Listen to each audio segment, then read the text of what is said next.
In the summer of 1914, the world held its breath. It was a season of long, golden days, but shadows were stretching across the European continent. An invisible current was pulling nations toward a precipice, a rushing torrent of ambition, old grudges, and tangled alliances. In the drawing rooms of Vienna, the halls of Berlin, and the palaces of St. Petersburg, men were drawing lines on maps, their pens scratching out the fates of millions. It was a slow, inexorable slide into madness, a world sleepwalking into a catastrophe of its own making. The air crackled with unspoken tension, like the stillness before a great storm.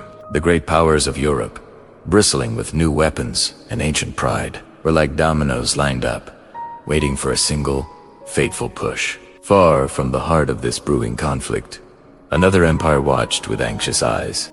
The Ottoman Empire, once a sprawling, formidable power that stretched from the gates of Vienna to the sands of Arabia, was now known as the sick man of Europe.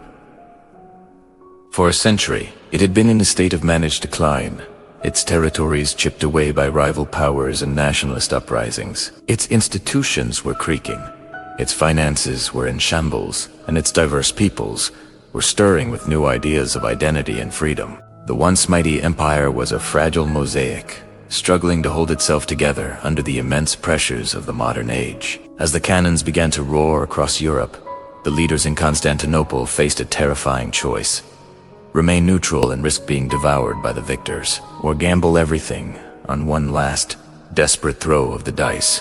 The decision came from a handful of powerful men within the government, a triumvirate led by the ambitious Minister of War, Enver Pasha. He and his allies saw an alliance with Germany as the only path to survival and revival. They believed a German victory would not only protect the empire from its old rival, Russia, but also help reclaim lost territories and restore its faded glory. So, in secret, they signed a treaty, binding the fate of their ancient empire to the fortunes of the German war machine. In late October 1914, under German command, Ottoman warships slipped into the Black Sea and bombarded Russian ports. There was no turning back. The Ottoman Empire had entered the Great War. Initially, a wave of patriotic fervor swept through the capital. The gambles seemed to be paying off. In the spring of 1915, at a rocky peninsula called Gallipoli, Ottoman soldiers, under the brilliant command of Mustafa Kemal, fought with incredible courage. They repelled a massive invasion by British, Australian, and New Zealand forces, defending their homeland against overwhelming odds. This victory was a stunning moment of defiance, a testament to the enduring spirit of the Ottoman soldier.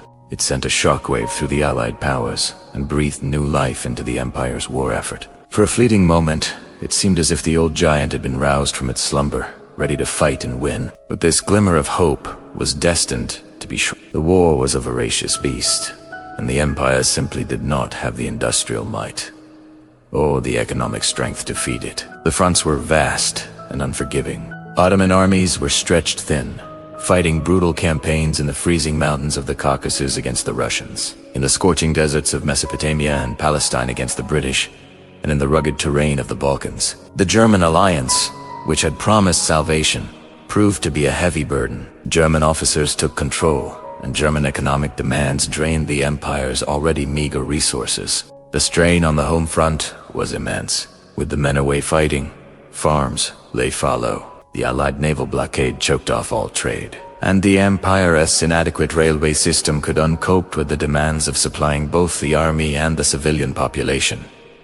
Shortages became the new reality. Bread, fuel, and medicine grew scarce. In the cities, long lines formed for a meager ration of stale bread. Inflation soared, rendering money worthless. A creeping hunger began to stalk the land, a silent, relentless enemy that was just as deadly as the bullets and shells on the battlefield. The vibrant, bustling bazaars of Constantinople and Damascus grew quiet, their stalls empty. As the war dragged on, the social fabric of the empire began to unravel. The multi-ethnic, multi-religious society that had defined the Ottomans for centuries fractured under the immense pressure. Mutual suspicion replaced neighborly trust. The government, paranoid about internal enemies, grew increasingly authoritarian. In a dark and tragic chapter, the Armenian population was subjected to forced deportations and massacres, a brutal campaign that resulted in catastrophic loss of life and destroyed a community that had been an integral part of the empire for centuries. The suffering was not confined to one group. Across the empire, Arabs, Greeks, Kurds, and Turks all endured hardship, famine, and the chaos of a collapsing state. The promise of glory had given way to a nightmare of starvation and internal strife. By 1918, the Ottoman military was on the verge of total collapse, decimated by years of fighting, disease, and desertion. Its armies were in full retreat on all fronts. In Palestine, British forces shattered the Ottoman lines, capturing Jerusalem and Damascus. In Mesopotamia, they advanced relentlessly up the Tigris River. The empire was breaking apart, its provinces falling away one by one. The dream of Enver Pasha had turned into a catastrophic failure.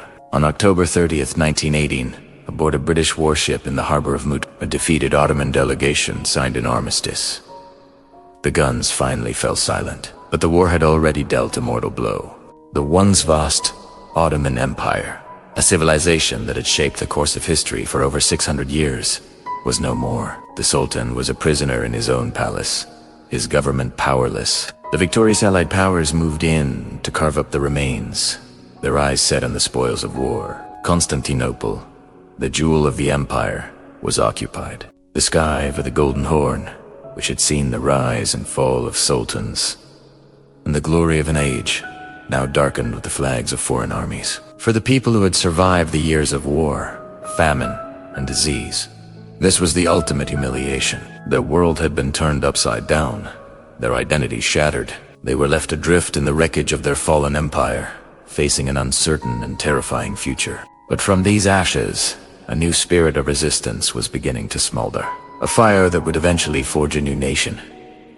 Yet that is a story for another time. The sun had set on the Ottoman Empire, closing a long and momentous chapter in the history of the world. Thank you for watching. If you found this story compelling, please consider liking this video and subscribing to our channel for more journeys into the past. Your support helps us continue to bring these important histories to light. We'll see you next time.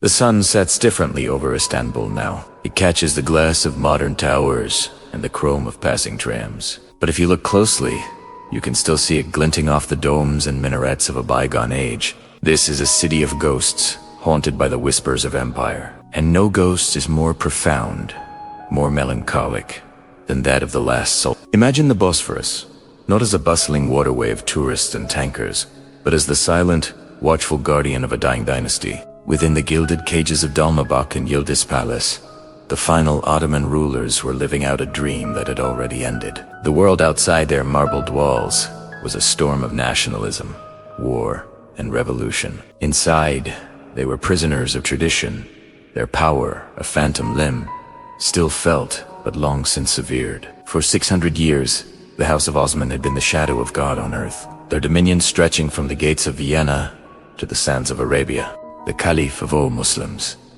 the Sultan of the Khan of Khans. The titles were magnificent, but by the dawn of the 20th century, they were just words, echoing in the vast, empty halls of a crumbling empire. The sick man of Europe, as they called it, was on its deathbed, and its final breaths were drawn here, in the heart of Constantinople. The city that had been the jewel of their conquest was now to become the stage for their final, quiet curtain call. The air was thick, not with the scent of spices and coffee, but with the dust of decay and the palpable sense of an ending. The Great War was the fever that finally broke the empire. Siding with the Central Powers proved to be a fatal gamble. For 4 years, Ottoman armies fought and bled across the Middle East, the Caucasus, and the Balkans. But the end was inevitable. In October 1918, the Armistice of Mudros was signed. It was more than a ceasefire. It was a surrender. The terms were harsh, a prelude to the dismemberment of what little remained. Allied warships, a sight unseen since the city's conquest in 1453, sailed up the Dardanelles and anchored in the Golden Horn. Their cannons aimed squarely at the Sultan's palace. Constantinople, the heart of the empire, was now an occupied city. For Sultan Mehmed VI, the final sovereign, this was the ultimate humiliation. He sat on a throne that held no authority, in a city controlled by foreign generals. He was a caliph without a caliphate, a sultan without a sultanate. He could issue decrees, but they were meaningless. He could summon ministers, but they answered to the Allied High Commission. The real power now lay with a defiant Turkish general in the heart of Anatolia, a man named Mustafa Kemal. While the Sultan collaborated, hoping to salvage his dynasty from the wreckage, a new nation was being forged in the fires of resistance. The Turkish War of Independence raged across the country, a fight not for the preservation of the old empire, but for the birth of a new, sovereign Turkish state. From his palace, Mehmed VI condemned the nationalists as rebels, but his words were carried away by the Bosphorus winds, unheard or unheeded by a people who now looked to not Constantinople for their salvation. The end, when it came, was not with a thunderous battle for the capital, but with the stroke of a pen. In November 1922, the newly formed Grand National Assembly of Turkey, led by Mustafa Kemal,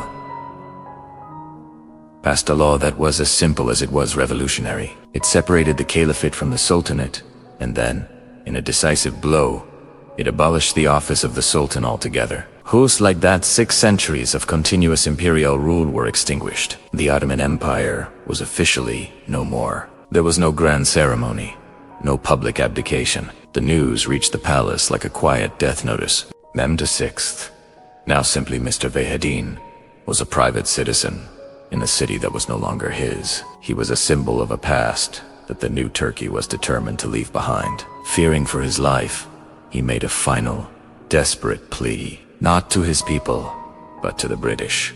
In the pre-dawn hours of November 17, 1922, a British military ambulance arrived at the palace. The last Ottoman Sultan, the 36th, in a line stretching back to Osman Ghazi, slipped out of a side door, was driven to the docks, and boarded the British warship HMS Malaya. As the ship sailed down into the Marmara Sea, he looked back one last time at the silhouette of his city, the domes and minarets fading into the morning mist. He would never see it again. He died in exile in San Remo, Italy, a few years later. The transition was remarkably peaceful. The lights of the imperial palaces didn't go out all at once. They dimmed, one by one.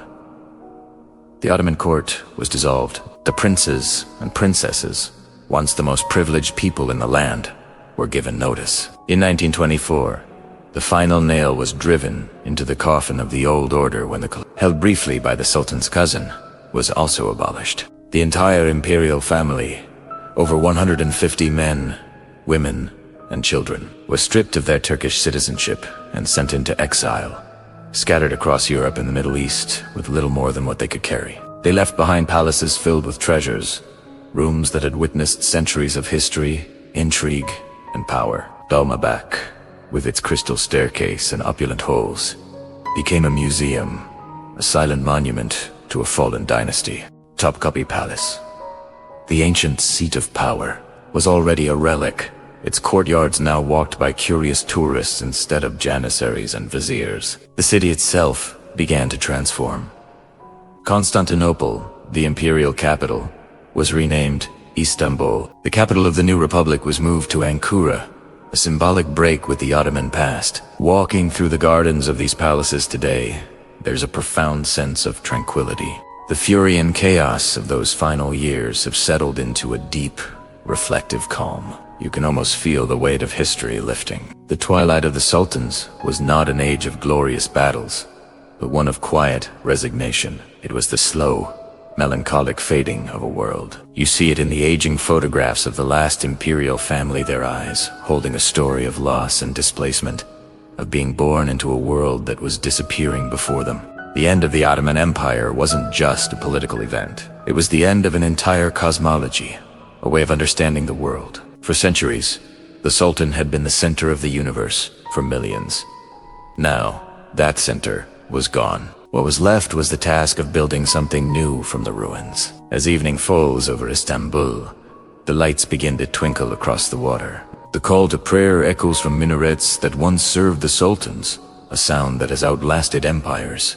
The city moves on, as it always has. It carries its history, not as a burden, but as a part of its soul. The ghosts of the sultans are still here, not as rulers, but as memories woven into the fabric of this incredible place. They are in the silent courtyards, the shuttered windows of the harem, and in the long, purple shadows cast by the setting sun over the It's a quiet reminder that even the greatest empires are just temporary custodians of time, and that in the end, everything fades into the twilight. Thank you for joining me on this journey into the past. If you enjoyed this story, please consider liking this video and subscribing for more explorations of history's forgotten corners. As the sun rises over Istanbul, casting a golden glow on the minarets and domes that pierce the skyline, it's easy to feel the weight of history. The city, once Constantinople, the heart of the Ottoman Empire, is a living museum, a testament to a power that once stretched across 3 continents. For over 600 years, this empire was not just a political entity, it was a world unto itself, a vibrant tapestry of cultures, languages, and religions, all woven together under the crescent banner. But what does this ancient empire, which officially dissolved just a century ago, have to do with us today, especially for those of us watching from thousands of miles away in America? The answer is everything. The legacy of the Ottomans is not confined to dusty history books or the magnificent palaces along the Bosphorus. It's etched into the very fabric of our modern world in ways we often don't even realize. Think about the world map. Many of the borders in the Middle East and the Balkans, lines drawn in the sand that continue to shape conflicts and alliances today, were carved from the territories of the crumbling Ottoman state. The national identities of countries from Greece to Egypt, from Serbia to Iraq, were forged in the shadow of Ottoman rule, either in cooperation with it or in rebellion against it. The political landscape we see on the news every night is, in many ways, a direct consequence of the empire's slow, complicated, and often painful decline. But the Ottoman influence goes far beyond geopolitics. It's in the little things, the cultural currents that have flowed across the globe. Have you ever enjoyed a strong, rich cup of coffee? You can thank the Ottomans for popularizing it. They established the world's first coffee houses in Istanbul in the 16th century, creating social hubs that spread throughout Europe and, eventually, the world. That cafe you love to work from, its cultural ancestor might just be a bustling coffee house in old Constantinople. And what about the food we eat? The savory kebabs, the sweet baklava, the creamy yogurt, these are all part of a culinary heritage that blossomed under Ottoman patronage. The empire's kitchens were a melting pot, combining culinary traditions from the Mediterranean, the Middle East, Persia, and the Balkans. This fusion food, created centuries ago, now graces dinner tables and restaurant menus across America, a delicious echo of a distant empire.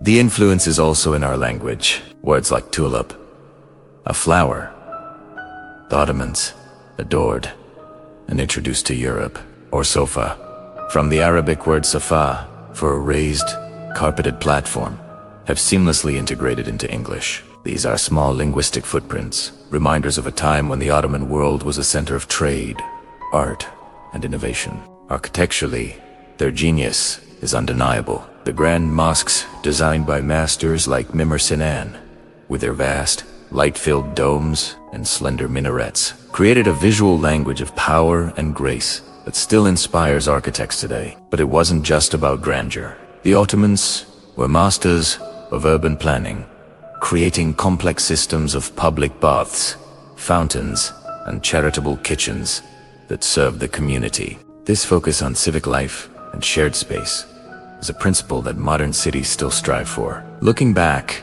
it is tempting to see the Ottoman Empire through a single lens, either as a golden age of tolerance and artistic achievement, or as a repressive, declining power. But the reality, like all of history, is far more complex. It was an empire of staggering contrasts. It was a place where different faiths often coexisted in a system known as the millet system, allowing religious communities to govern their own affairs. This was a remarkable model of pluralism for its time. Yet, it was also an empire built on conquest, with a rigid social hierarchy and periods of brutal suppression. This duality is perhaps the most important lesson the Ottomans leave us.